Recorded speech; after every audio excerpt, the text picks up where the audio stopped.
تقریباً ہر گھر کا یہ مسئلہ بن چکا ہے کہ انسان ٹینشن میں آیا ہوا ہے، مہنگائی اتنی زیادہ ہے، پریشانی ہے، فقر و فاقہ کی زندگی گزر رہی ہے اور تنگ دستی ہے، کاروبار جن کا ہے تو ان کا کاروبار پستی کی طرف جا رہا ہے، اور اسی طرح معاشی پریشانی اور اس کی شکایت اکثر رہتی ہے۔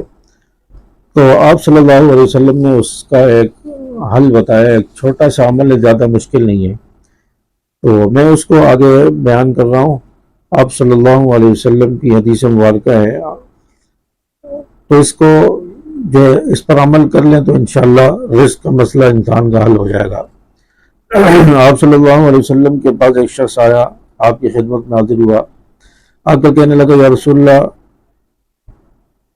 فقر و فاقہ، تنگ دستی، معاشی کنگالی کی شکایت کی، تو آپ صلی اللہ علیہ وسلم نے فرمایا جب تم اپنے گھر میں داخل ہو تو سلام کرو، چاہے کوئی ہو یا نہ ہو۔ گھر میں انسان داخل ہو تو پہلے سلام کر لے، گھر میں کوئی ہے یا نہیں، خالی گھر ہے تب بھی سلام کرے۔ اس میں فرمایا کہ السلام علینا وعلی عباد اللہ الصالحین کہہ لے گھر میں اگر کوئی نہ ہو، اور گھر میں کوئی ہے تو السلام علیکم ورحمۃ اللہ وبرکاتہ کہے۔ تو گھر میں داخل ہو تو سلام کرو، کوئی ہو یا نہ ہو۔ اور دوسری بات فرمائی کہ مجھ پر درود بھیجو، اور درود اس طرح بھیجو الصلاۃ والسلام علی رسول اللہ، علیہ کیا نہیں فرمایا، الصلاۃ والسلام علی رسول اللہ، الصلاۃ والسلام ہو رسول اللہ صلی اللہ علیہ وسلم پر۔ تو یہ درود چھوٹا سا بھی ہے، مختصر بھی ہے، تو یہ درود پڑھو، دوسری بات فرمائی۔ اور تیسری بات فرمائی کہ ایک مرتبہ سورۃ الاخلاص پڑھ لو، قل هو اللہ احد، سورۃ الاخلاص یہ ایک مرتبہ پڑھ لو۔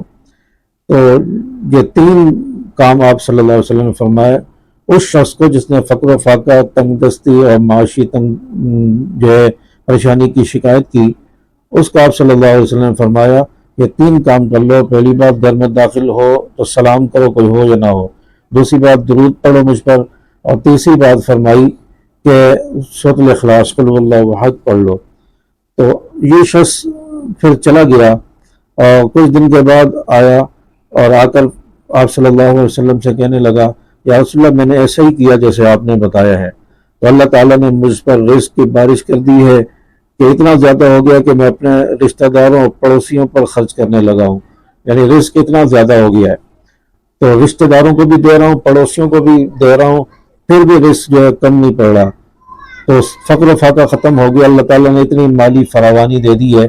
تو یہ تین کام گھر میں داخل ہوتے وقت کر لیا کریں۔ ایک تو گھر میں جب آپ داخل ہونے لگیں گے، گھر کے دروازے کے باہر آپ دعا پڑھیں گے گھر میں داخل ہونے کی، گھر میں آ کر آپ گھر والوں کو سلام کریں گے، گھر میں کوئی نہیں ہے تو پھر بھی سلام کریں گے السلام علینا وعلی عباد اللہ الصالحین۔ دوسرے نمبر پر آپ نبی پر درود پڑھیں گے الصلاۃ والسلام علی رسول اللہ۔ تیسرے نمبر پر سورۃ الاخلاص ایک مرتبہ پڑھیں گے۔ یہ تین چار کام آپ کریں، انشاءاللہ کچھ دنوں میں آپ اس کے ضرور فوائد دیکھیں گے، آپ کو اثرات نظر آئیں گے۔ اللہ تبارک و تعالیٰ میں سمجھ عمل کی توفیق عطا فرمائے۔